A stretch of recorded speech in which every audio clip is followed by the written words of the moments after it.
नमस्कार प्रिय अभ्यर्थियों एवं भविष्य के अधिकारियों। आप लोगों का आपके अपने इस नंदिनी आईएएस में स्वागत है। और हमें उम्मीद है कि आप लोग स्वस्थ होंगे और बहुत अच्छे होंगे।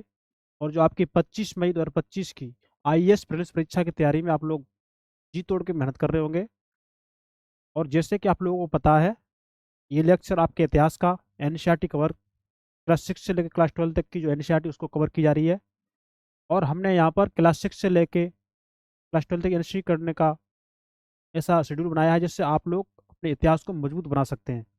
और यहाँ से हर साल 15 से 20 क्वेश्चन आते ही आते हैं। यदि आप इतिहास को कवर कर ले जाते हैं तो आपकी प्रीलिम्स निकालना उसकी संभावना बढ़ जाती है। ये कोई सी भी एग्जाम हो। और इससे पहले जो हमारे लेक्चर हो चुके हैं क्लास 6 की एनसीईआरटी और क्लास 7 की एनसीईआरटी ये फिनिश हो चुकी है। और जो नए हैं तो आप उनको देख सकते हैं। अब जैसा आपको उचित लगे आप उसके अनुसार उसको देख सकते हैं। और यहाँ तक कि हम आपको बताएं कि आपका जो ये संस्थान का चैनल है नंदिनी आई इसके नाम का, ये आपका है। आप इसे, यदि आपको हमारी ये वीडियो अच्छी अगर लगती हैं तो आप इन्हें सब्सक्राइब करेंगे ना, लाइक करेंगे और अपने दोस्तों को भेजेंगे। इससे क्या होगा, जितने लोगों को जरूरत होगी ना उनको ये चैनल मिल जाएगा, क्योंकि एक एक शब्द को हम आपको पढ़ा रहे हैं एनसीईआरटी में। एक एक शब्द को पढ़कर आपको बता रहे हैं, समझा रहे हैं। जिससे क्या हो कि आपका कोई भी शब्द छूटे ना। और आप परीक्षा में अपनी जो आपने रणनीति बनाई है उसके रणनीति के तहत आप खरे उतर सकें। और इसके लिए आप क्या करेंगे, आप हमारे साथ रहेंगे और हम आप लोगों के साथ हैं, संस्थान आप लोगों के साथ है।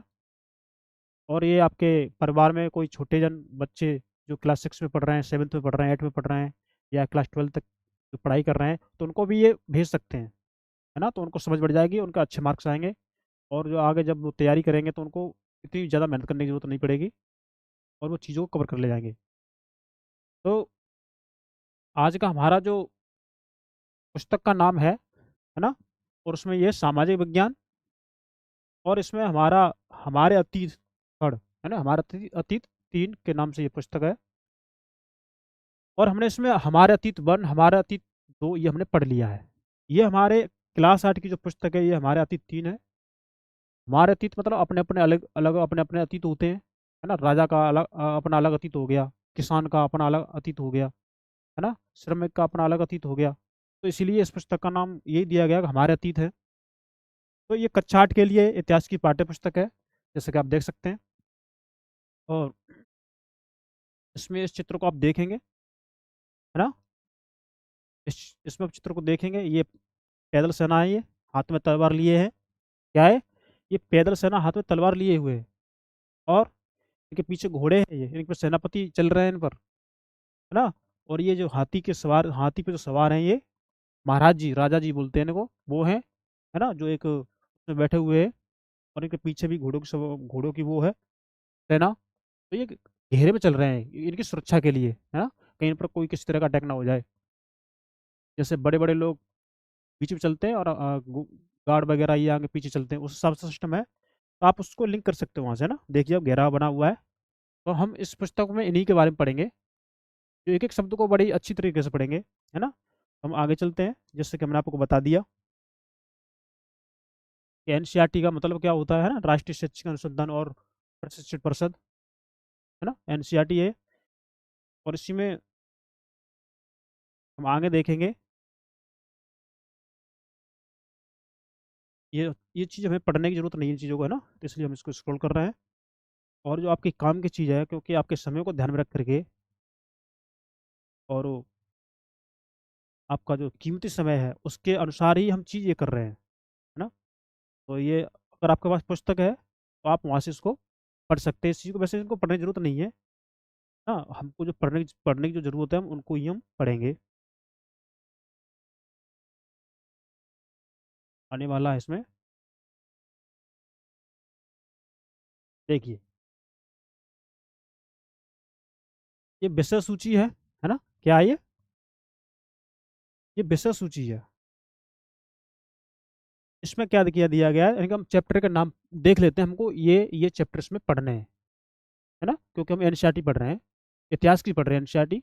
और फिर जब आप एडवांस पढ़ेंगे तो फिर तो आपको समझ में आना ही आना है। फिर देखो आप कैसे लिंक करेंगे चीज़ों को, है ना। इसमें पहला अध्याय है क्या, कि प्रारंभिक कथन कैसे, कब और कहाँ, इसके बारे में पढ़ेंगे। ये हमने क्लास 6 की एनसीईआरटी में हम पढ़ चुके हैं इसके बारे में, लेकिन इसमें थोड़ा और अलग टाइप में दिया है, उसी को हमें पढ़ना है ना, तो इसको हम पढ़ लेते हैं। और दूसरा है इसमें, व्यापार से साम्राज्य तक कंपनी की सत्ता स्थापित होती है। कंपनी आई थी व्यापार के लिए, लेकिन उन्होंने साम्राज्य स्थापित कर लिया भारत पर, भारतीय उपमहाद्वीप पर, है ना। इनमें अंग्रेजों की बात हो गई इनमें, वो हम पढ़ेंगे इसमें। ग्रामीण क्षेत्र पर शासन चलाना, ग्रामीण क्षेत्र पर शासन कैसे चलाया गया वो इसमें बताया जाएगा, है ना। आदिवासी गीकू और एक स्वरयुग की कल्पना, इसको हम पढ़ेंगे। बड़े अच्छे अच्छे चैप्टर नहीं ये, इनमें पढ़ रहे हैं, बड़ी इंटरेस्ट आएगा, आप देखिए तो सही, आप इसको पढ़ेंगे तो बड़ा अच्छा लगेगा आपको।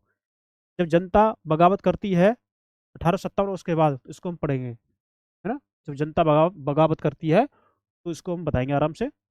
और इसमें देसी जनता को सभ्य बनाना, राष्ट्र को शिक्षित करना, क्या, देसी जनता को सभ्य बनाना और राष्ट्र को शिक्षित करना, इसको हम पढ़ेंगे।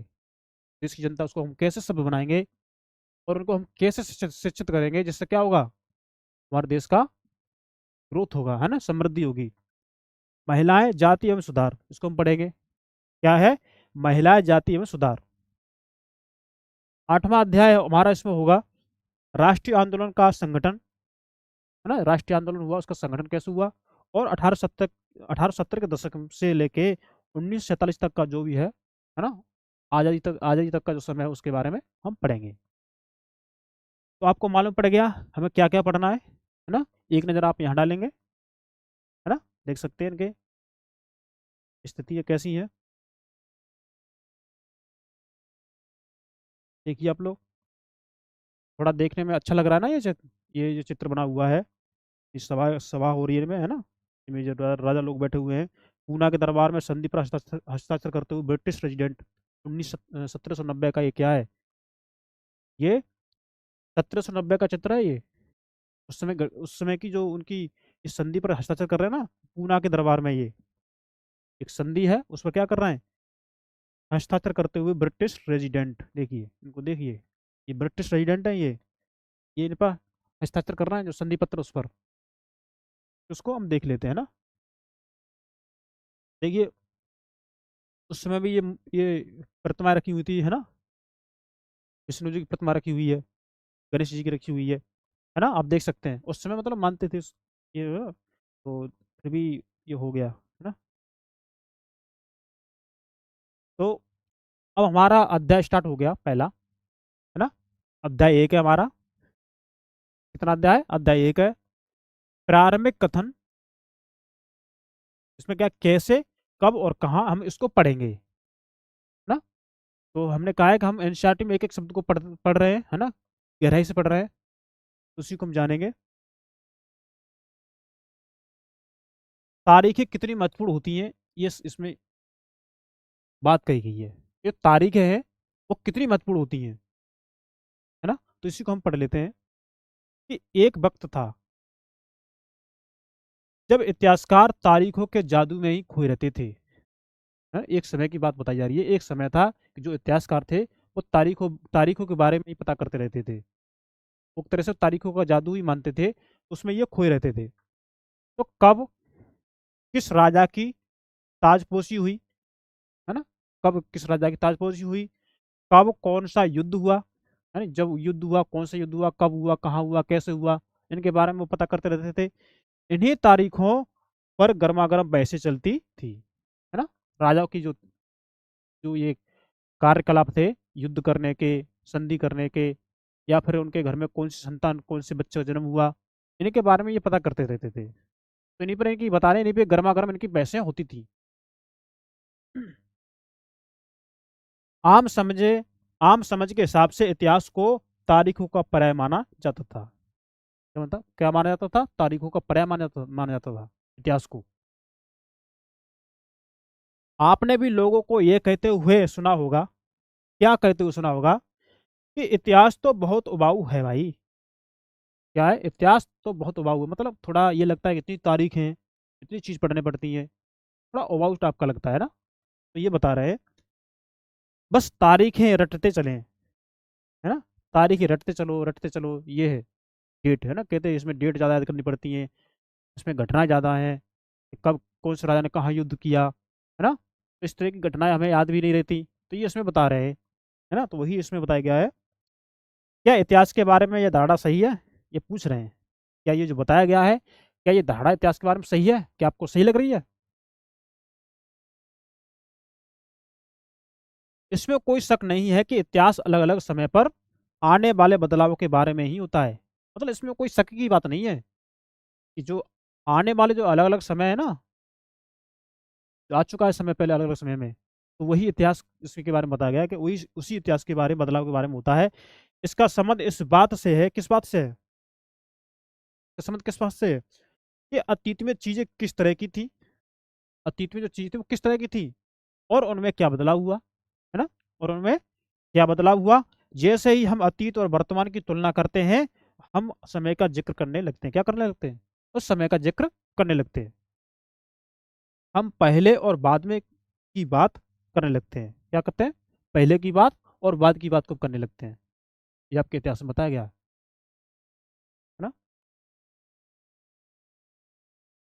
रोजमर्रा की जिंदगी में हम अपने आसपास की चीजों पर हमेशा ऐतिहासिक सवाल नहीं उठाते हैं। जब रोजमर्रा की जिंदगी बता रहे हैं ना, उसमें अपने आसपास के इतिहास है ना, उनमें ऐसे सवाल नहीं उठाते, है ना, तो फिर क्या करते हैं, हम चीजों को स्वाभाविक मानकर चलते हैं। उन चीजों को क्या मानते हैं, उन चीजों को हम स्वाभाविक मानते हैं, है ना। मानो जो कुछ हमें दिख रहा है वह हमेशा से ऐसा ही रहा हो, ये मानो, है ना, क्या, मानो जो कुछ हमें दिख रहा है वो हमेशा से ऐसा ही रहा हो। हाँ, लेकिन हम सबके सामने कभी कभी अचंभे के क्षण आ जाते हैं, लेकिन कभी कभी हम लोगों के सामने ऐसे क्षण आ जाते हैं जो कुछ अचंभे टाइप के हों, है ना, जो पहले वैसा कभी ना हुआ हो, अब होने वाला, अब हो गया हमारे साथ, है ना, तो उन्हीं की घटना तो इसमें की गई है, उसी को तो इतिहास माना गया इसमें। कई बार हम उत्सुक हो जाते हैं, कैसे हो जाते हैं, उत्सुक हो जाते हैं हम कई बार, और ऐसे सवाल पूछते हैं कि जो बाकी ऐतिहासिक होते हैं। हम ऐसे सवाल पूछने लगते हैं उत्सुक होकर के, जो बाकी क्या है, वो ऐतिहासिक होते हैं। किसी व्यक्ति को सड़क किनारे चाय के घूंट भरते देखकर आप इस बात पर हैरान हो गए होंगे, या हो सकते हैं कि चाय या कॉफी पीने का चलन शुरू कब से हुआ। आप सड़क पर लोगों को देखते हैं वो चाय की चुस्कियां लगाते हैं, आपने सोचा विचार किया होगा या नहीं किया होगा, लेकिन आप विचार कर सकते हैं कि चाय का चलन कब से शुरू हुआ, क्यों हुआ, है ना। तो ये इसको जानने क्या है, कब शुरू हुआ, कैसे हुआ। जीवन तो सही चल रहा था, लेकिन ये घटनाएं अचंभे और अचानक आ गई। चाय का चलन शुरू हो गया, है ना, किसी राजा का युद्ध विजित हो गया, या वो असफल हो गए। ये अचंभी घटना है, इससे पहले तो जीवन सही चल रहा था, है ना, जो आज चल रहा है वैसे ही, लेकिन कभी कभी घटनाएं जो अचंभित हो जाती है, उनके बारे में तो उसमें इतिहास में बताया गया है।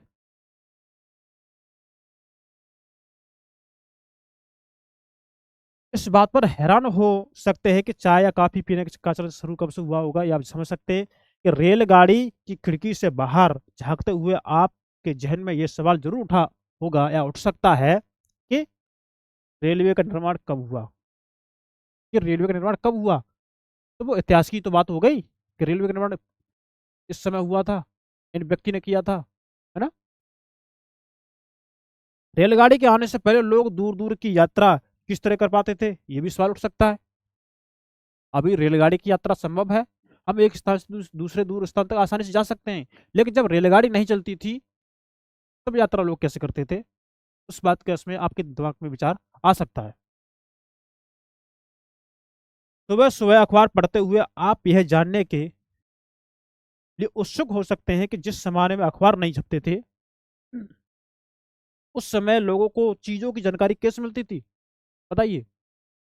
आज हम जो जानकारी इकट्ठी करते हैं, खबरें पढ़ते हैं अखबार से, लेकिन लेकिन जब अखबार नहीं था, तब हम उस समय की जानकारी को कैसे पढ़ते थे, है ना, उस समय के इतिहास को हम कैसे जानते थे, कोई घटना घटित हो रही है हमको कैसे मालूम पड़ता था, है ना। तो हम उनके बारे में थोड़ा जानेंगे, है ना। गतिविधि चित्र को ध्यान से देखें, यह चित्र किस प्रकार की उपनिवेशवाद का बोध करता है ना, दिखाएगा ये।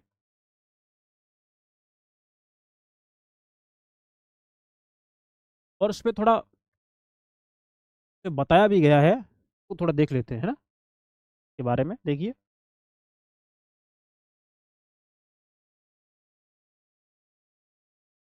चित्र एक है ये। इसमें क्या लिखा है कि ब्राह्मण ब्रिटेनिया को शास्त्र भेंट कर रहे हैं।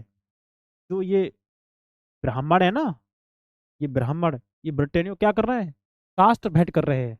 उनका जो शास्त्र है ना, धर्म ग्रंथ वाला, वो इनको, जो ब्रिटेनिया है ना, इनको भेंट कर रहे हैं। वो इसमें दिखाया गया है ना।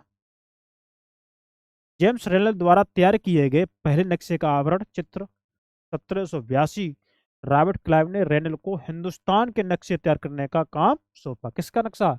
हिंदुस्तान का नक्शा।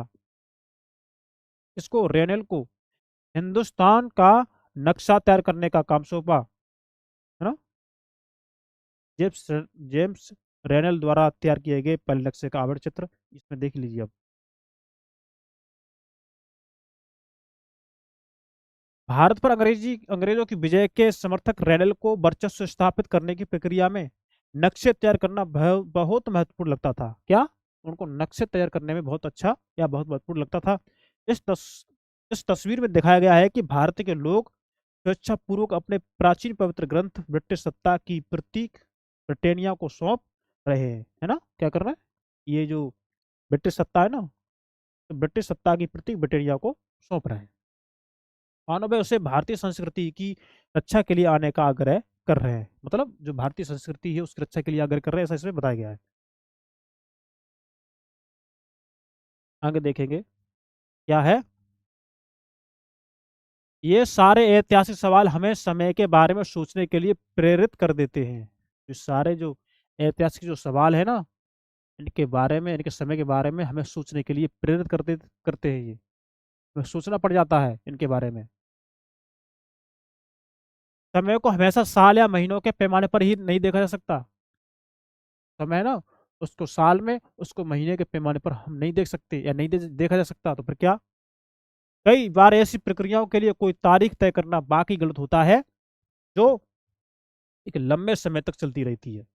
एक जो लंबे समय तक चलती रहती है ना, उसकी क्या कर रहा है, ये तारीख तय करना उसका गलत वो निकलता है, अर्थ निकलता है ना। जो लंबे समय तक चलती रही है उसके क्या तारीख तय करेंगे। भारत में लोगों ने अचानक एक दिन सुबह सवेरे चाय पीना शुरू नहीं कर दिया था। इसका स्वाद धीरे धीरे ही उनकी जबान पर चढ़ा था। चाय का स्वाद उसकी जुबान पर धीमे धीमे चढ़ा था। उन्होंने मतलब क्या किया, चाय को धीरे धीरे पीना स्टार्ट किया, उनका स्वाद उनकी जीभ पर चढ़ा ना, पर वो क्या आ गई, हैबिट में आ गई, है ना। लेकिन कुछ लोग नहीं पीते, अब भी नहीं पीते चाय, है ना। लेकिन कुछ लोगों का शौक है। इस तरह की प्रक्रियाओं के लिए कोई स्पष्ट तिथि नहीं हो सकती। अब इसके लिए बताइए आप क्या तिथि निकालेंगे कि चाय का चलन कब से शुरू हो गया, है ना। भाई पहले चाय नहीं पीते थे लोग। जब चाय पहले नहीं पीते थे लोग, तो उन्होंने चाय लेना स्टार्ट किया होगा। किसी ने, एक ने पी होगी, दो ने पी होगी, धीमे धीमे धीमे और लोगों ने पी होगी उसको, है ना। तो उनको स्वाद लगा होगा। तो ये एक दो चार छह दिन में थोड़ा ना ये काम ये होता है, ये तो सालों में होता है ये। जब किसी चीज की लत पड़ती है तो एक दो दिन में थोड़ी नहीं होता ये, है ना। जब किसी चीज की लत एक व्यक्ति से दूसरे व्यक्ति में जाती है, तो ये जो प्रसार होता है चीजों का, ये एक दो दिन में नहीं होता, समय लगता है उनमें। तो उसकी क्या डेट हो सकती है, तो वही इसमें बताया गया है ना। इसी तरह हम ब्रिटिश शासन की स्थापना के लिए भी कोई एक तिथि नहीं बता सकते। अब क्या बता सकते हैं आप, ब्रिटिश शासन कब से स्थापित हुआ, है ना, है ना। मध्यकाल कब खत्म हुआ, आधुनिक काल कब आया, कैसे आप अनुमान लगा सकते हैं? वही ये 1 साल 2 साल 3 साल में नहीं हो पाता ये, से सालों का टाइम लगा होगा। तो वो कोई निश्चित तिथि किससे मानेंगे आप? तो इसमें ये बताया गया है। राष्ट्रीय आंदोलन किस दिन शुरू हुआ या अर्थव्यवस्था या समाज में किस दिन बदलाव आए, यह बताना भी संभव नहीं है। अब कैसे अंकन कर पाएंगे चीजों का, है ना। इन चीजों का आप आंकलन कैसे कर पाएंगे? ये सारी चीजें एक लंबे समय में घटती हैं। कब लगती हैं? ये सारी चीजें एक लंबे समय में घटती हैं, समय लगता है हर चीज को घटित घटना होने में, हाँ? हम सिर्फ एक अवधि की ही बात कर सकते हैं, है ना। एक लगभग सही अवधि के बारे में बता सकते हैं जब वे खास बदलाव दिखाई देने शुरू हुए होंगे। तो फिर लोग इतिहास को तारीखों से जोड़कर क्यों देखते हैं? इनकी अवधि तो हम एक ही बता सकते हैं, लेकिन वे जो खास जो बदलाव हुए ना अवधि के बाद, पर उनको लोग इतिहास से क्यों देखते हैं उस चीजों को, उसमें ये बताया गया है। इस जुड़ाव की एक वजह है क्या? एक समय था जब युद्ध और बड़ी बड़ी घटनाओं के ब्यौरे को भी इतिहास माना जाता था। एक समय में युद्ध, क्या युद्ध और बड़ी बड़ी घटनाएं हैं ना, इनके बारे में भी इनको इतिहास माना जाता था। यह इतिहास राजा महाराजाओं और उनकी नीतियों के बारे में होता था। किसके बारे में? राजा महाराजा और उनकी नीतियों के बारे में। आगे देखेंगे, इतिहासकार ये लिखते थे कि कौन से साल राजा को ताज पहनाया गया। ये इतिहासकार लिखते थे, क्या लिखते थे? कि कौन से साल राजा को ताज पहनाया गया, किस साल उसका विवाह हुआ। बताओ, ये इतिहासकार लिखते हैं। किस साल उसके घर में बच्चा पैदा हुआ है? कौन से साल उसने कौन सी लड़ाई लड़ी, वह कब मरा, उसके बाद कब कौन सा शासक गद्दी पर बैठा। इस तरह की घटनाओं के लिए निश्चित तिथि बताई जा सकती है। इसके लिए तो तिथि निश्चित बताई जा सकती है? कब विवाह हुआ, ये तो कोई निश्चित होगी, उस दिन उनका विवाह हुआ होगा, है ना। कब उनके बच्चे हुए, वो गद्दी पर कब बैठे, है ना।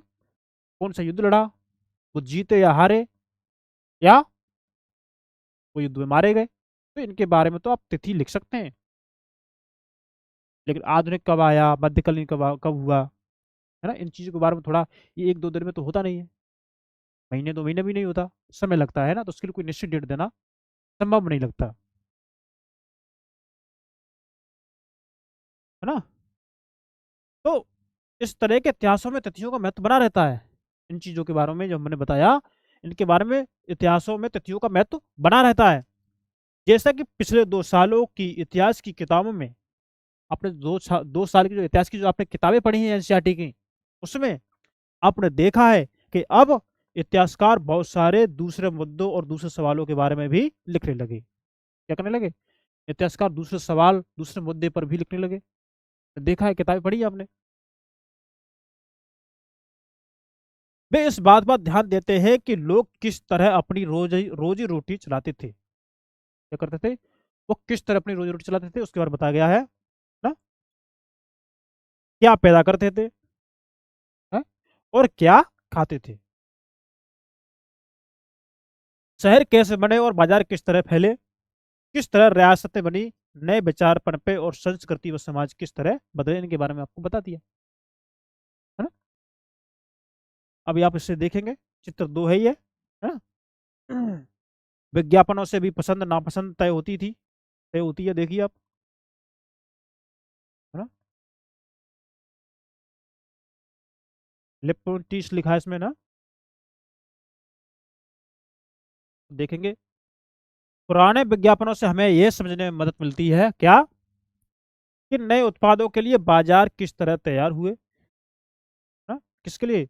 जो नए नए उत्पाद है ना, उनके लिए बाजार कैसे तैयार हुए, और किस तरह नई रुचियां चलन में आई, है ना।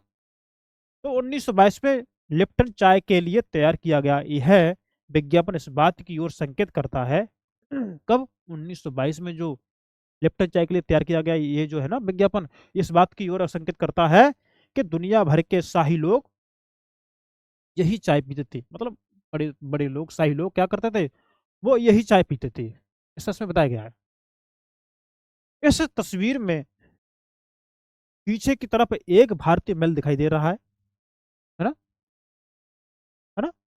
जबकि अगले हिस्से में ब्रिटेन की रानी विक्टोरिया का तीसरा बेटा राजकुमार आर्थर घोड़े पर बैठा हुआ है, और राजकुमार आर्थर को ड्यूक ऑफ कनाट की पदवी दी गई थी। इसकी ड्यूक ऑफ कनाट की पदवी दी गई थी, देख सकते हैं आप लोग।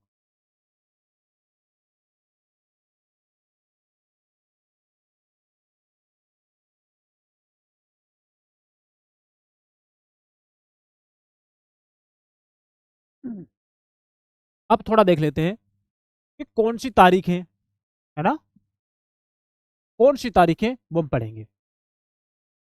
कुछ तारीखों को महत्वपूर्ण बनाने का, या कुछ तारीखों को महत्वपूर्ण मानने का पैमाना क्या होता है, इस पर क्वेश्चन मार्क लगा हुआ है। कुछ तारीखों में उनको महत्वपूर्ण माने तो क्यों माने, या उनको महत्वपूर्ण मानते हैं तो क्या मानते हैं उनको महत्वपूर्ण, है ना, तो वही बताया गया है। कुछ तारीखों को महत्वपूर्ण मानने का पैमाना क्या होता है, किस पैमाने पर आप उस डेट को महत्वपूर्ण मान रहे हैं, तो वो उसमें बताया गया है। देखिए, हम जो तारीखें चुनते हैं, जो भी हम डेट चुनते हैं, जिन तारीखों के इर्द गिर्द हम अतीत की कहानी बुनते हैं, है ना, जो भी तारीख हम चुनते हैं और उसके आसपास की जो भी घटनाएं घटित होती है ना उस तारीख के, उनको हम चुनते हैं ना, वे अपने आप में महत्वपूर्ण नहीं होती। क्या होती है? वो अपने आप में महत्वपूर्ण नहीं होती। वे इसलिए महत्वपूर्ण हो जाती हैं क्योंकि हम कुछ खास घटनाओं को महत्वपूर्ण मानकर चलने लगते हैं। वो घटनाएं महत्वपूर्ण इसलिए हो जाती है कि हम उनको महत्वपूर्ण मान लेते हैं, बल्कि वो महत्वपूर्ण नहीं होती, लेकिन हम उनको महत्वपूर्ण मानकर चलते हैं, इसलिए वो महत्वपूर्ण हो जाती हैं, है ना। अगर अध्ययन का विषय बदल जाता है, अगर आप अध्ययन का विषय ही बदल देते हैं, तो अगर हम नए मुद्दे पर ध्यान देने लगते हैं, तो महत्वपूर्ण तारीखें भी बदल जाती है। बिल्कुल सही बात है। हैं? क्या क्या बोल दिया उन्होंने? अगर हम विषय ही बदल दें अध्ययन का विषय ही बदल दें, या फिर अगर हम मुद्दों पर ध्यान देने लगते हैं ना, तो महत्वपूर्ण तारीखें बदल जाती है। देख सकते हैं, है ना। एक उदाहरण पर विचार कीजिए। क्या? कि भारत में ब्रिटिश इतिहासकारों ने जो इतिहास लिखे, उनमें हरेक गवर्नर जनरल का शासनकाल महत्वपूर्ण है। देखिए, जो ब्रिटिश इतिहासकारों ने जो भी इतिहासकार लिखे ना, ब्रिटिश इतिहासकारों ने, वही ब्रिटिश का वो इतिहासकार है ना, तो वो अपने हिसाब से इतिहास लिखेगा। तो वही बात कही गई है कि भारत में जो भी ब्रिटिश इतिहासकार है ना, यानी ब्रिटिश इतिहासकारों ने जो इतिहास लिखे, उनमें हरेक गवर्नर जनरल का एक शासनकाल महत्वपूर्ण है। उसमें उसने हरेक गवर्नर जनरल का शासनकाल को महत्वपूर्ण बताया है। ब्रिटिश इतिहासकार ने जो भी भारत का इतिहास लिखा है ना, उसके बारे की बात हो रही है। ये इतिहास प्रथम गवर्नर जनरल वारन हेस्टिंग्स के शासन से शुरू होते हैं। कब से? जो इत्यादि जो प्रथम जो गवर्नर जनरल था, उसका नाम क्या है? वॉरेन हेस्टिंग्स के शासन से शुरू होते, और आखिरी वायसराय कौन? लॉर्ड माउंटबेटन के साथ खत्म होते हैं। ये इतिहास जो उन्होंने लिखा है ब्रिटिश इतिहासकारों ने, उसकी बात हो रही है ना। इन चीज़ों को थोड़े नाम है ना, इनको थोड़ा हाईलाइट कर लेते हैं। वॉरेन हेस्टिंग्स प्रथम गवर्नर जनरल हो गए ना, और अंतिम लॉर्ड माउंटबेटन। मोस्ट इंपोर्टेंट शब्द नहीं है ना, परीक्षा में सीधे पूछ लिए जाते हैं। अलग अलग अध्यायों में हम दूसरे गवर्नर जनरलों, जैसे हेस्टिंग्स, बेलेजली, बेंटिंग, डलहौजी, इनके बारे में पढ़ेंगे, है ना। कैनिंग हो गए, है ना, लॉरेंस हो गए, Lytton, Ripon, Curzon, Hardinge, Irwin के बारे में भी पढ़ते हैं, इनके बारे में भी पढ़ते हैं। इस इतिहास में गवर्नर जनरलों और वायसराय का कभी न खत्म होने वाला सिलसिला ही छाया रहता था। देख सकते हैं आप लोग। इतिहास की इन किताबों में सारी तारीखों का महत्व इन अधिकारियों, उनकी गतिविधियों, नीतियों, उपलब्धियों के आधार पर ही तय होता है। ये तिथियां ना, वो इनके आधार पर तय होती हैं, कि इनके जो नाम दिए गए हैं। ये ऐसा था कि मानो इन लोगों के जीवन के बाहर कोई ऐसी चीज नहीं थी जिसे जानना महत्वपूर्ण हो, है ना। जीवन के बाहर जान मतलब इनके जीवन से कोई ऐसी चीज नहीं, बाहर चीज नहीं थी अब जिनको जानना आप महत्वपूर्ण समझेंगे, है ना। इन लोगों के जीवन का क्रम ब्रिटिश भारत के इतिहास में अलग अलग अध्यायों का विषय बन जाता है। क्या होता है? इन लोगों का के जीवन का जो क्रम है ना, तो ब्रिटिश भारत के इतिहास में अलग अलग अध्यायों का विषय बन जाता है इन लोगों के जीवन का क्रम। उसी को तो हम पढ़ते हैं। क्या हम इसी दौर के इतिहास को अलग ढंग से नहीं लिख सकते? क्या जो इतिहास जो हम लिखते हैं ना, अलग अध्याय में उनके इतिहास को हम पढ़ते हैं, क्या हम इसको अलग ढंग से नहीं लिख सकते? ये उन्होंने क्वेश्चन मार्क चिन्ह लगा दिया है ना। क्या कर दिया है? ये उन्होंने क्वेश्चन मार्क चिन्ह लगा दिया है। देखेंगे आप लोग।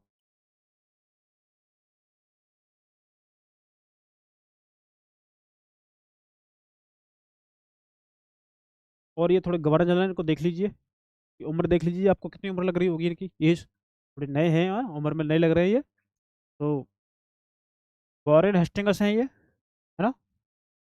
1773 में पहले गवर्नर जनरल बने थे ये। कब? 1773 में। इतिहास की किताबों में गवर्नर जनरल जनरलों के कारनामों, जीवनियों में उनकी गौरव गाथाओं और तस्वीरों में उनके भव्य व्यक्तित्व को उभारा जाता था, है ना। तो समूह और वर्गों की गतिविधियों पर किस तरह ध्यान दे सकते हैं, क्योंकि हम देखेंगे, है ना।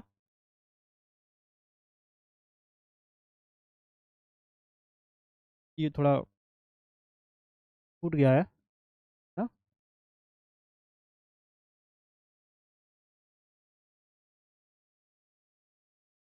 क्या हम इसी दौर के इतिहास को अलग ढंग से नहीं ले सकते, इसी को हमको पढ़ना था, है ना। और गवर्नर जनरलों के इस इतिहास के चौखटों में हम भारतीय समाज के विभिन्न समूह और वर्गों की गतिविधियों पर किस तरह ध्यान दे सकते हैं, है ना? किस तरह ध्यान दे सकते हैं, इसको हम थोड़ा पढ़ लेते हैं, ये क्या बता रहे हैं। जब हम इतिहास या कोई कहानी लिखते हैं, या हम इतिहास लिख रहे हो या हम कोई कहानी लिख रहे हो, तो उसे टुकड़ों या अध्यायों में बांट देते हैं। क्या कर देते हैं, उनको टुकड़ी बना देते हैं, उनके अध्याय बना देते हैं। जब कोई कहानी लिखते हैं या कोई इतिहास लिखते हैं, उसकी बात हो रही है। हम ऐसा क्यों करते हैं, ऐसा इसलिए किया जाता है ताकि हर अध्याय में कुछ सामंजस्य रहे। क्या रहे, कुछ ना कुछ सामंजस्य बन जाए हर अध्याय में, है ना। इसका मकसद कहानी को इस तरह सामने लाना होता है कि उसे आसानी से समझा जा सके। इसको, उस कहानी को आसानी से समझा जा सके और याद रखा जा सके। इस प्रक्रिया में हम सिर्फ उन घटनाओं पर जोर देते हैं जो उस कहानी को पेश करने में मददगार होती है। देखिए आप लोग, जो इतिहास गवर्नर जनरलों के जीवन के इर्द गिर्द चलता है ना, जो इतिहास जो गवर्नर जनरल हैं उनके जीवन के इर्द गिर्द चलता है, उनमें या उसमें भारतीयों की गतिविधियों कोई मायने नहीं रखती। अब उनमें भारत की गतिविधियां क्या मायने रखेंगी, है ना। उनके लिए वहाँ कोई जगह नहीं होती, है ना। भारत की जो गतिविधियां उनके लिए वहाँ कोई जगह नहीं होती। तो फिर क्या किया जाए, फिर क्या किया जाए। जाहिर है कि हमें अपने इतिहास का एक अलग खाका बनाना पड़ेगा। भाई, जो गवर्नर जनरल है, उनकी जो तिथियां हैं, डेट है, तो उनके इर्द इर्द गिर्द क्या चल रहा है, तो वो अपने हिसाब से अपना अंकन करेंगे। और भारत की जो चीज़ें, उनका अंकन इतना नहीं होगा, है ना, उनके राजा, इनके अंकन इतना नहीं होगा, तो क्या करेंगे, हम अपना अलग खाका तैयार करेंगे उसके लिए, है ना। वही है, इसका मतलब यह है कि अब तक जिन तिथियों को महत्व दिया जा रहा था वे महत्वपूर्ण नहीं रहेंगी, है ना। जिन तिथियों को जो महत्व दिया जा रहा था ना, वो अब महत्वपूर्ण नहीं रहेंगी। हमारे लिए नई तिथियां महत्वपूर्ण हो जाएंगी। जो नई तिथियां है ना, वो हमारे लिए महत्वपूर्ण हो जाएंगी। तो अर्थात हम ये कह सकते हैं कि तिथियों में बदलाव किया जा सकता है ना। हम अवधियां कैसे तय करते हैं, जो अवधियां है ना, अवधियां, पीरियड, उनको हम कैसे तय कर सकते हैं, ये बताया गया इसमें। देखिए, 1817 में, है ना, स्कॉटलैंड के अर्थशास्त्री और राजनीतिक दार्शनिक जेम्स मिल ने 3 विशाल खंडों में a history of British India, British Bharat का इतिहास नामक एक किताब लिखी। क्या लिखी, ब्रिटिश इंडिया ने ब्रिटिश भारत का इतिहास नामक एक किताब लिखी। किसने, 1817 में स्कॉटलैंड के अर्थशास्त्री और राजनीतिक दार्शनिक जेम्स मिल ने, है ना। 3 विशाल खंडों में, 3 विशाल खंडों में history, A history of British India, British Bharat का इतिहास नामक एक किताब लिखी, है ना। इस किताब में उन्होंने भारत के इतिहास को, इस किताब में क्या किया, भारत के इतिहास को हिंदू, मुस्लिम और ब्रिटिश, इन 3 कालखंडों में बांटा था, है ना। उन्होंने क्या किया, भारत के इतिहास को 3 कालखंडों में बांट दिया, हिंदू, मुस्लिम और ब्रिटिश, जेम्स मिल ने, है ना। इन 3 कालखंडों में बांटा था। तो कालखंडों के इस निर्धारण को ज्यादातर लोगों ने मान भी लिया था। क्या किया, जो कालखंड बांटे गए ना, तो इसको ज्यादा लोगों ने मान भी लिया था। क्या आपको भारतीय इतिहास को समझने के इस तरीके में कोई समस्या दिखाई देती है, आपसे पूछ रहे हैं। क्या ये जो 3 खंडों में जो भारत को, जो इतिहास को बांटा है ना, तो जब जो इतिहास आप पढ़ते हैं, तो उसको पढ़ने में आपको क्या कोई समस्या उत्पन्न होती है? आपसे पूछ रहे हैं। इतिहास को हम अलग अलग कालखंडों में बांटने की कोशिश क्यों करते हैं? ये भी क्वेश्चन है। हाँ? इतिहास को हम अलग अलग जो कालखंडों में बांटते हैं, उनको बांटने की कोशिश क्यों करते हैं, तो उसको भी हम जान लेते हैं। इसकी भी एक वजह है। क्या वजह है? कि हम एक दौर की खासियतों, उस एक दौर की खासियत, जो भी खासियत होती है उस समय की, वो उसके केंद्रीय तत्वों को, वहाँ के जो केंद्र तत्व तत्व हैं उस जमाने के, उनको पकड़ने की कोशिश करते हैं। उस समय की जो खासियत रही है, उसके जो केंद्रीय तत्व रहे हैं, उनको पकड़ने की कोशिश करते हैं उन कालखंडों में, है ना। इसीलिए ऐसे शब्द महत्वपूर्ण हो जाते हैं, जिनके सारे हम समय को बांटते हैं। क्या करते हैं उनके सारे, क्या करते हैं हम समय को बांटते हैं, है ना।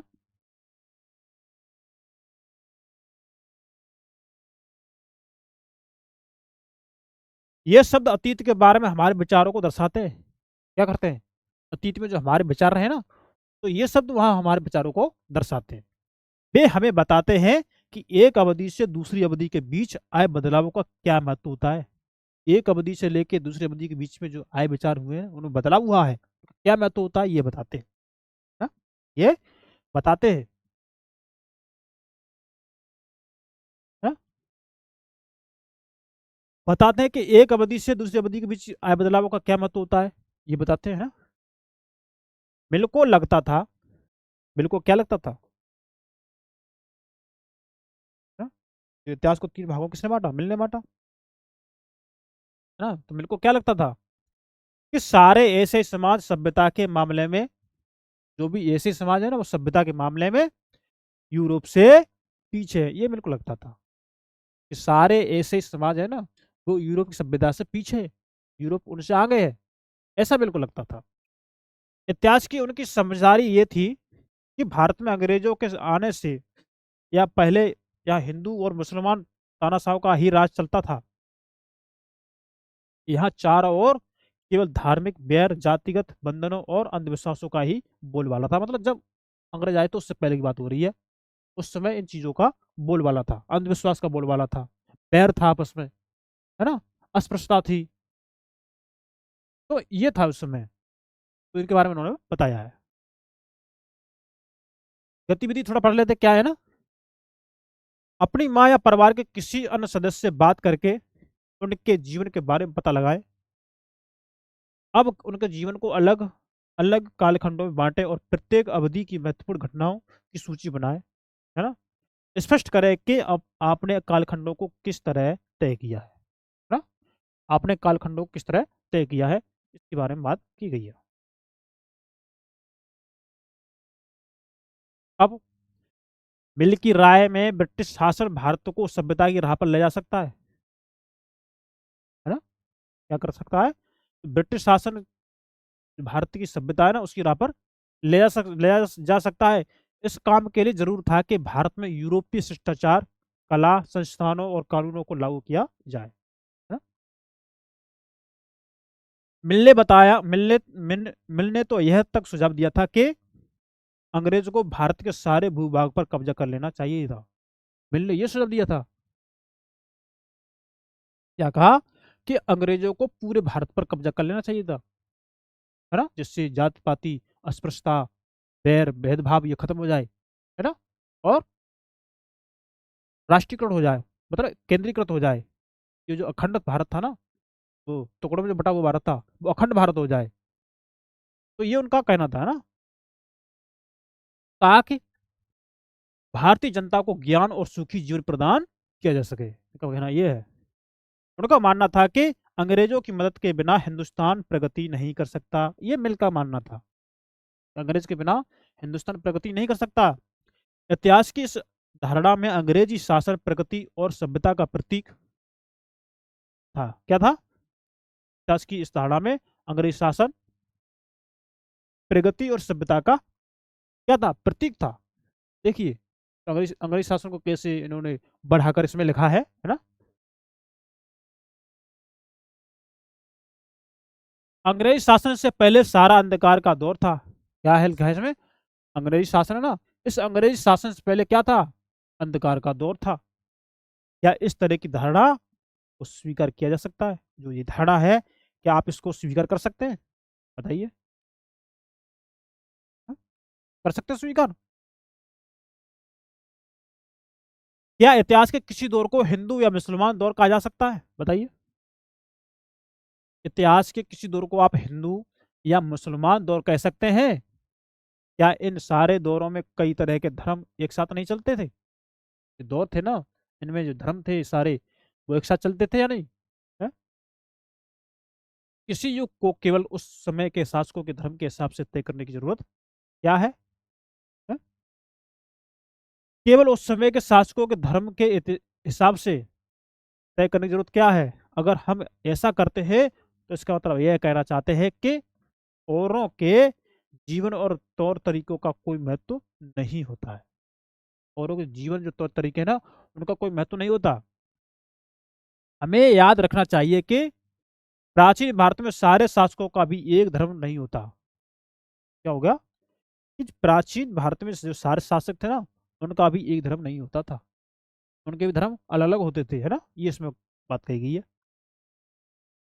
अंग्रेजों द्वारा सुझाए गए वर्गीकरण से अलग हटकर, है ना, अंग्रेजों द्वारा जो भी वर्गीकरण सुझाए गए हैं उनसे अलग हट करके इतिहासकार भारतीय इतिहास को आमतौर पर प्राचीन या मध्यकालीन तथा आधुनिक काल में बांट कर देखते हैं।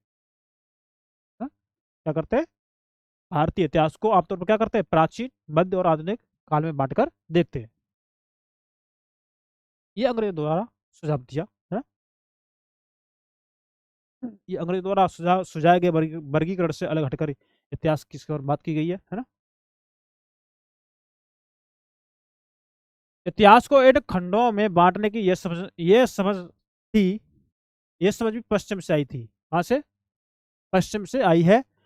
पश्चिम में आधुनिक काल को विज्ञान, तर्क, लोकतंत्र, मुक्ति और समानता जैसी आधुनिकता की ताकतों के विकास का युग माना जाता है। किसका विकास का युग हुआ था? विज्ञान का, तर्क का, मुक्ति और समानता जैसी ये ताकतें, आधुनिक ताकतें, विकास का युग ये माना जाता था, आधुनिक युग है। आधुनिक पीरियड की बात हो रही है। उनके लिए मध्यकालीन समाज वे समाज थे, कौन सा समाज? जहां आधुनिक समाज की ये विशेषताएं नहीं थी। आधुनिक समाज की जो ये विशेषता बताई गई है, मध्यकाल में ये विशेषताएं नहीं थी, है ना। क्या हम अपने अध्ययन के लिए आधुनिक काल की इस अवधारणा को बिना सोचे विचारे ऐसे ही अपना सकते हैं? बताइए। क्या अपने अध्ययन के लिए जो आधुनिक भारत की जो अवधारणा है इनको ऐसे ही अपना सकते हैं? है? बिना सोचे बिना विचारे, बताइए। जैसा कि आप इस किताब में देखेंगे, अंग्रेजों के शासन में लोगों के पास समानता और स्वतंत्रता या मुक्ति नहीं थी। क्या नहीं थी? समानता नहीं थी, स्वतंत्रता या मुक्ति नहीं थी। देखेंगे, ना ही ये आर्थिक विकास और प्रगति का दौर था। क्या था? ना तो ये आर्थिक विकास था और ना ही ये प्रगति का दौर था। बहुत सारे इतिहासकार इस युग को औपनिवेशिक युग कहते हैं। क्या कहते हैं? इस युग को औपनिवेशिक युग कहते हैं, है ना। अब औपनिवेशिक होता क्या है, इसको हम थोड़ा जान लेते हैं, क्योंकि एनसीईआरटी हर शब्द को बता रही है। एनसीईआरटी हर शब्द को बता रही है। देखिए, इस किताब में आप पढ़ेंगे कि किस तरह अंग्रेजों ने हमारे देश को जीता, है ना। इस किताब में आप पढ़ेंगे कि किस तरह अंग्रेजों ने हमारे देश को जीता और स्थानीय नवाबों और राजाओं को दबाकर अपना शासन स्थापित किया। इस चीज को आप पढ़ेंगे। आप देखेंगे कि किस तरह उन्होंने अर्थव्यवस्था व समाज पर नियंत्रण स्थापित किया। हमारी जो अर्थव्यवस्था थी, जो समाज था, है, तो समाज पर उन्होंने नियंत्रण कैसे स्थापित किया? अपने सारे खर्चों को निपटाने के लिए राजस्व वसूल किया उन्होंने। जो खर्चे थे उनके लिए उन्होंने क्या किया?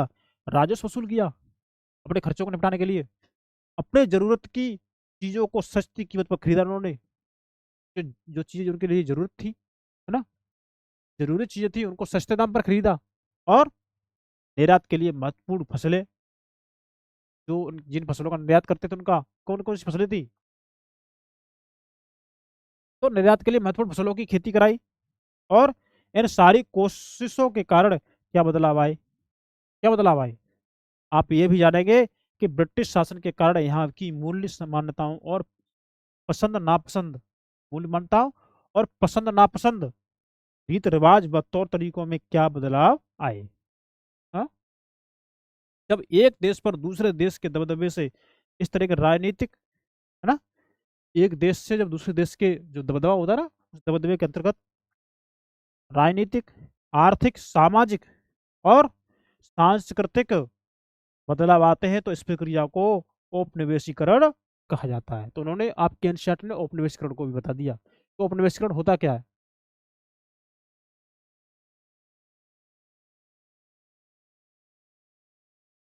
लेकिन जल्दी आप ये समझ जाएंगे कि सारे वर्ग और समूह इन बदलावों को एक ही ढंग से अनुभव नहीं कर रहे थे। जो बदलाव हो रहे थे ना, इनको एक ढंग से ये अनुभव नहीं कर रहे थे सारे वर्ग, सारे समूह। इसलिए इस किताब को हमारे अतीत यानी कई अतीतों पर केंद्रित नाम दिया गया। क्या कहा गया? हमारे अतीत कहा गया। मतलब ये हो गया कि कृषक वो अपना अलग अतीत मानते हैं, साहूकार अपना अलग अतीत मानते हैं, ना, राजा महाराजा उनका अलग अपना अतीत हो गया। तो इसलिए इसको उन्होंने अपने अतीत कहा है ना। हम किस तरह जानते हैं, क्या जानते हैं, देखेंगे।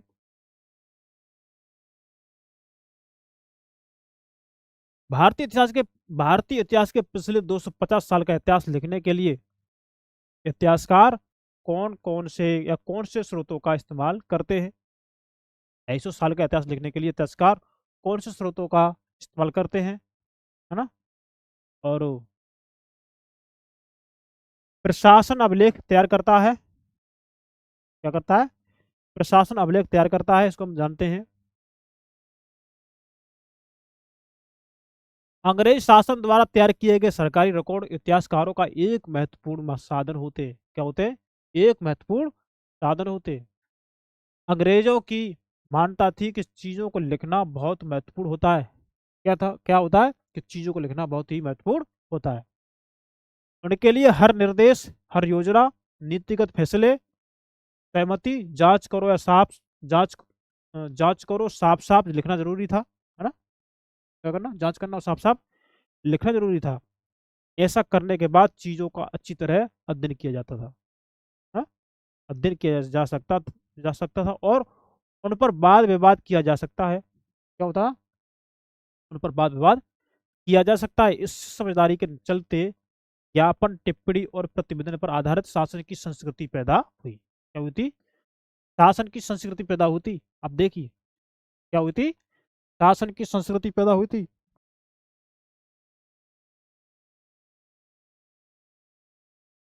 मैं देखा कि यहाँ तक हमने कर लिया है ना, संस्कृति पैदा हुई। और अंग्रेजों को यह भी लगता था कि तमाम अहम दस्तावेजों और पत्रों को संभाल कर रखना जरूरी है। जो भी दस्तावेज है, जो पत्रों को संभाल कर रखना जरूरी है, ये अंग्रेजों को लगता था, है ना। लिहाजा कि उन्होंने सभी शासकीय संस्थानों में अभिलेख कक्ष भी बनवा दिए। क्या कर दिए? अभिलेख कक्ष भी बनवा दिए। तहसील के दफ्तर, कलेक्टर, कमिश्नर के दफ्तर, प्रांतीय सचिवालय, कचहरी, सबके अपने अपने रिकॉर्ड रूम होते थे। क्या होते थे? रिकॉर्ड रूम होते थे। महत्वपूर्ण दस्तावेजों को बचा कर रखने के लिए अभिलेखागार, आर्काइव और संग्रहालय जैसे संस्थान भी बनाए गए, है ना। 19वीं सदी की शुरुआत में प्रशासन की एक शाखा से दूसरी शाखा के पास भेजे गए पत्रों, ज्ञापनों, है ना, ज्ञापनों और आप आज भी अभिलेखागारों में देख सकते हैं कि वहां आप जिलाधिकारियों द्वारा तैयार किए गए नोट्स और रिपोर्ट पढ़ सकते हैं, है ना। जो नोट्स रिपोर्ट है उनको आप पढ़ सकते हैं, या ऊपर बैठे अफसरों द्वारा प्रांतीय अधिकारियों को भेजे गए निर्देशों और सुझावों को आप देख सकते हैं, इसमें ये बताया गया है। 19वीं सदी के शुरुआती सालों में इन दस्तावेजों की सावधानी पूर्वक नकलें बनाई जाती थी, है ना। इनकी जो नकलें बनाई जाती थी वो उसमें ये बताया गया है। अब इसमें थोड़ा ये पढ़ लेते हैं ना, तो कि गृह विभागों को भेजी गई रिपोर्ट, गृह विभाग है ना, इनको जो रिपोर्ट भेजी उसके बारे में जानते हैं। सन 1946 में भारत की औपनिवेशिक सरकार शाही भारतीय नौसेना के जहाजों में सिपाहियों की बगावत को कुचलने का प्रयास कर रही थी, है ना। उस समय विभिन्न बंदरगाहों से गृह विभागों को जो रिपोर्ट मिल रही थी, उनके कुछ नमूने इस प्रकार हैं, हम उनको नमूनों को थोड़ा पढ़ लेते हैं। बम्बई इसमें जगह का नाम दिया है ना, उसको हम जान लेते हैं। इस बात का इंतजाम कर लिया गया है कि सेना जहाजों दफ्तरों पर कब्जा कर लें, है ना। इस तो क्या क्या इसका इंतजाम कर लिया गया है, अभी भी बंदरगाह से बाहर ही हैं। उन्होंने अपना एक अलग से वो करके बताया गया इन्होंने, है ना, शॉर्ट में। कराची के बारे में क्या इन्होंने बताया है कि 301 विद्रोहियों को गिरफ्तार कर लिया गया है। कितने को? 301 विद्रोहियों को गिरफ्तार कर लिया गया है। कुछ अन्य संदेहास्पद विद्रोही भी गिरफ्तार किए गए हैं, जिन पर संदेह है उनको भी गिरफ्तार कर लिया गया है। सारे दफ्तर सैनिक निगरानी में है ना। विशाखापट्टनम स्थिति पूरी तरह नियंत्रण में है विशाखापट्टनम की, और कहीं हिंसा नहीं हुई। जहाजों और प्रतिष्ठानों पर सैनिक गार्ड तैनात कर दिए गए, है ना। किसी परेशानी की उम्मीद नहीं है, सिवाय इसके कि संभव है कि कुछ सिपाही काम पर ना आए। देख सकते हैं आप, ये भारतीय राष्ट्रीय अभिलेखागार है ये, तो ये 1920 में, 1920 के दशक में ये बनवाया गया था। आप देख सकते हैं इसको, अच्छा लग रहा है देखने में, बढ़िया है। जब नई दिल्ली का निर्माण हुआ तो राष्ट्रीय संग्रहालय और राष्ट्रीय अभिलेखागार दोनों ही वायसराय के निवास के नजदीक बनाए गए थे। वायसराय का जो निवास था ना, उसके नजदीक ये बनाए गए थे। इससे पता चलता है कि अंग्रेजों की सोच में इन संस्थानों का विकास, इन संस्थानों का कितना भारी महत्व था, देखेंगे। उन्हें हुसन बीसी के माहिर लिखते थे कि हुसन बीसी या सुलेखन बीस बीस ऐसे लोग होते हैं, है ना। हुसन बीसी के माहिर लिखते थे कि हुसन बीसी या सुलेखन बीस ऐसे होते हैं जो बहुत सुंदर ढंग से चीजें लिखते हैं। 19वीं सदी के मध्य तक छपाई तकनीक भी फैलने लगी थी। 19वीं सदी के मध्य तक की बात हो रही है, छपाई का काम भी शुरू हो गया था। इस तकनीक के सहारे अब प्रत्येक सरकारी विभाग की कार्रवाइयों के दस्तावेज की कई प्रतियां बनाई जाने लगी। जो भी दस्तावेज थे, है ना, सरकारी दस्तावेज थे, उनकी कई प्रतियां बनाई जाने लगी। अब सर्वेक्षण का बढ़ता महत्व, है ना। तो सर्वेक्षण का बढ़ता महत्व, इसको हम पढ़ लेते हैं क्या है। औपनिवेशिक शासन के दौरान सर्वेक्षण का चलन भी महत्वपूर्ण होता गया। क्या हो गया? सर्वेक्षण का चलन भी महत्वपूर्ण होता गया। अंग्रेजों का विश्वास था कि किसी देश पर अच्छी तरह शासन चलाने के लिए उसको सही ढंग से जानना जरूरी होता है। तो उसी को जानने के लिए उन्होंने क्या किया? सर्वेक्षण किया। 19वीं सदी की शुरुआत तक पूरे देश का नक्शा तैयार करने के लिए, हाँ, जब 19वीं सदी की शुरुआत हुई थी, तो शुरुआत तक पूरे देश का नक्शा तैयार करने के लिए बड़े बड़े सर्वेक्षण किए जाने लगे। क्या हुआ? सर्वेक्षण किए जाने लगे। गांव में राजस्व सर्वेक्षण किए गए, गांव में जो राजस्व एकत्र करते थे उसका सर्वेक्षण किया गया। इन सर्वेक्षणों में धरती की सतह, मिट्टी की गुणवत्ता, वहां के मिलने वाले पेड़ पौधों और जीव जंतुओं तथा स्थानीय इतिहासों व फसलों का पता लगाया जाता था। इस सर्वेक्षण में एक तरह से सर्वे बोलेंगे हम इसको, वो की जाती थी। अंग्रेजों की राय में किसी इलाके का शासन चलाने के लिए इन सारी बातों को जानना जरूरी था। ये अंग्रेजों की राय थी। 19वीं सदी के आखिर से हर 10 साल में जनगणना भी की जाने लगी। 19 सदी से, है ना, तो ये जनगणना भी स्टार्ट हो गई। जनगणना के जरिए भारत के सभी प्रांतों में रहने वाले लोगों की संख्या, इसके द्वारा क्या, जो प्रांत है उनमें जो लोग रह रहे हैं ना, उनकी संख्या, उनकी जाति, इलाके, व्यवसाय के बारे में जानकारियां इकट्ठी की जाती थी। कौन सा व्यवसाय कर रहे हैं, किस जाति से आते हैं, क्या करते हैं वो, वहाँ की जनसंख्या कितनी है, इन चीज़ों को सर्वे करने लगे ना। इसके अलावा वानस्पतिक सर्वेक्षण, प्राणी वैज्ञानिक सर्वेक्षण, पुरातात्विक सर्वेक्षण, मानव शास्त्रीय सर्वेक्षण, वन सर्वेक्षण आदि कई दूसरे सर्वेक्षण भी इन्होंने किए अंग्रेजों ने। ये चित्र है, शरीफे का पौधा है, तो देख लेंगे आप, ये शरीफे का पौधा है ना। अंग्रेजों द्वारा बनाए गए वानस्पतिक उद्यान में, प्राकृतिक इतिहास के संग्रहालय में विभिन्न पौधों के नमूने और उनसे संबंधित जानकारियां इकट्ठा की जाती थी, है ना। इन नमूनों के चित्र स्थानीय कलाकारों से बनाए गए जाते थे, स्थानीय कलाकार थे उसके माध्यम से बनाते थे ये, है ना। अब इतिहासकार इस बात पर ध्यान देते रहे कि इस तरह की जानकारी किस तरह इकट्ठा की जाती थी और इससे उपनिवेशवाद के बारे में क्या पता चलता है। तो अधिकृत रिकॉर्ड से क्या पता नहीं चलता, इसके बारे में थोड़ा जानेंगे, है ना। जो भी अधिकृत रिकॉर्ड हैं उनसे क्या नहीं मालूम पड़ता, वो उसमें बताया गया है, देखेंगे। रिकॉर्ड्स के इस विशाल भंडार से हम बहुत कुछ पता लगा सकते हैं, क्या लगा सकते हैं, फिर भी इस बात को नज़रअंदाज नहीं किया जा सकता कि ये सारे सरकारी रिकॉर्ड हैं, है ना। ये कैसे हैं, सारी सरकारी रिकॉर्ड हैं। ये बंगाल में मानचित्रण और सर्वेक्षण कार्य चल रहा है, आप देखेंगे, है ना। जेम्स प्रिंसेप द्वारा बनाई गई तस्वीर है, ये 1832 की है, इसके द्वारा, जेम्स प्रिंसेप द्वारा। देखिए, ये बंगाल में सर्वेक्षण कर रहे हैं।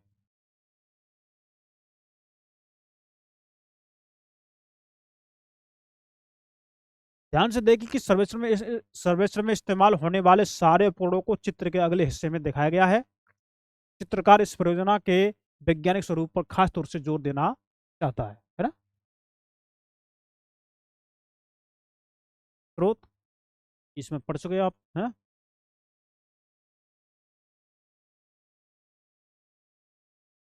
ये 1857 के विद्रोही का चित्र इसमें दिया गया है। तो क्या है कि तस्वीरों को भी बहुत ध्यान से आप देखना चाहिए, उनसे हमें चित्रकार की सोच पता चलती है, चित्रकार क्या दिखाना चाहता है ना। 1857 के विद्रोह के बाद अंग्रेजों द्वारा तैयार की गई सचित्र पुस्तकों में यह तस्वीर कई जगह दिखाई देती है। इस तस्वीर के नीचे लिखा लिखा होता था कि सिपाही लूट बागी सिपाही लूट खसोट, है ना, ये लिखा होता था। बागी सिपाही लूट खसोटों में लगे हुए हैं। अंग्रेजों की नजर में विद्रोही जनता लालची, दुष्ट और बेरहम थी, है ना। इस विद्रोह के बारे में आप अध्याय 5 में पढ़ेंगे, इसमें पढ़ेंगे, अध्याय 5 में आप लोग इसके बारे में पढ़ेंगे। ये थोड़ा पढ़ लेते हैं। इंसानों के खाने लायक नहीं है, क्या नहीं है ना। अखबारों से देश के विभिन्न विभागों में चल रहे आंदोलनों का पता चलता है, किससे, अखबारों से। यहाँ 1946 में हुई पुलिस की एक हड़ताल की खबर दी गई है। क्या खबर दी गई है कि दिल्ली में 2000 से ज्यादा पुलिस वालों ने बृहस्पतिवार को सवेरे अपने कम वेतन और पुलिस लाइंस बावर्ची खाने से आने वाली घटिया भोजन के खिलाफ खाना खाने से इनकार कर दिया, पुलिस वालों ने, है ना। जैसे जैसे यह खबर दूसरे पुलिस थानों तक पहुंची, वहां भी पुलिस वालों ने खाने से इनकार कर दिया। एक हड़ताली का कहना था कि पुलिस लाइंस की रसोई से हमारे लिए जो खाना आता है वो कोई इंसान नहीं खा सकता, हमें जो चपाती और दाल खानी पड़ती है उसे जानवर तक नहीं खा सकते। वो उस समय की उन्होंने बात बता दी है ना। अब इसको थोड़ा आगे देखते हैं। इनसे हमें यही पता चलता है कि सरकारी अफसर क्या सोचते थे, उनकी दिलचस्पी किन चीज़ों में थी, बाद के लिए वे किन चीज़ों को बचाए रखना चाहते थे। इन रिकॉर्ड से हमें यह समझने में हमेशा मदद नहीं मिलती कि देश के दूसरे लोग क्या महसूस करते थे, है ना। देश के दूसरे लोग थे या क्या महसूस करते थे और उनकी कार्रवाइयों की क्या वजह थी, है ना। इन बातों को जानने के लिए हमें कहीं और देखना होगा। जब हम ऐसे दूसरे स्रोतों की तलाश में निकलते हैं तो उनकी भी कोई कमी नहीं रहती, लेकिन सरकारी रिकॉर्ड्स के मुकाबले उन्हें ढूंढना जरा मुश्किल साबित होता है ना, सरकारी रिकॉर्ड के बिना। इस लिहाज से लोगों की डायरियां, तीर्थ यात्राओं और यात्रियों के संस्मरण महत्वपूर्ण लोगों की आत्मकथाएं और स्थानीय बाजारों में बिकने वाली लोकप्रिय पुस्तकें महत्वपूर्ण हो जाती हैं। ये चीज़ क्या होती है, ये चीज़ महत्वपूर्ण हो जाती है। जैसे जैसे छपाई की तकनीक फैली, जैसे जैसे छपाई की तकनीक फैली, अखबार छपने लगे, है ना। विभिन्न मुद्दों पर जनता में बहस भी होने लगी। नेताओं और सुधारकों ने अपने विचारों को फैलाने के लिए लिखा। किन्होंने? नेताओं और सुधारकों ने अपने विचारों को फैलाने के लिए घटनाओं को लिखा, अखबारों में लिखा अपने विचारों को, है ना। कवियों और उपन्यासकारों ने अपनी भावनाओं को व्यक्त करने के लिए लिखा। किन्होंने? कवियों ने और उपन्यासकारों ने अपनी भावनाओं को व्यक्त किया अखबारों में, है ना। लेकिन ये सारे स्रोत उन लोगों ने रचे हैं जो पढ़ना लिखना जानते थे। किसने रचे हैं? जो पढ़ना जानते हैं, जो लिखना जानते हैं। इनसे हम यह पता नहीं लगा सकते कि आदिवासी और किसान, खदानों में काम करने वाले मजदूर या सड़कों पर जिंदगी गुजारने वाले गरीब किस तरह के अनुभवों से गुजर रहे हैं, इसके बारे में पता नहीं लगा सकते, ऐसा इसमें बताया गया है ना। इसका अनुभव नहीं कर सकते, ये इसमें कहा गया है। अगर हम थोड़ी और कोशिश करें, अगर हम थोड़ी और कोशिश करें तो हम इस बारे में भी जान सकते हैं कि जैसे जैसे आप इस किताब में आगे बढ़ेंगे, आपको यह बात समझ में आने लगेगी। गतिविधि में क्या लिखा है? स्रोत 1 और 2 को देखें, क्या आपको प्रतिवेदनों के स्वरूप में कोई फर्क दिखाई देता है? बताएं कि आपको क्या फर्क लगता है, इसमें ये बताया गया है ना। तो ये जो हमारा क्लास 8 का जो एनसीईआरटी का इतिहास की एनसीईआरटी है, उसका पहला अध्याय हमारा समाप्त हो चुका है ना। तो इसको हमने अच्छे से पढ़ लिया है ना, और ध्यान से पढ़ लिया है। तो आपने ये देख लिया ना। तो इस लेक्चर में, आज के लेक्चर में, ये हमारा क्लास 8 के एनसीईआरटी का हमारा पहला अध्याय समाप्त हो चुका है। और आपने देखा कि हमने इसमें एक एक शब्द को बड़े ध्यान से, बड़ी गहराई से पढ़ा है। और आप ये जानेंगे कि हमने इसमें ये देखा है कि इतिहासों को कैसे बांट के पढ़ा है इसमें, है ना।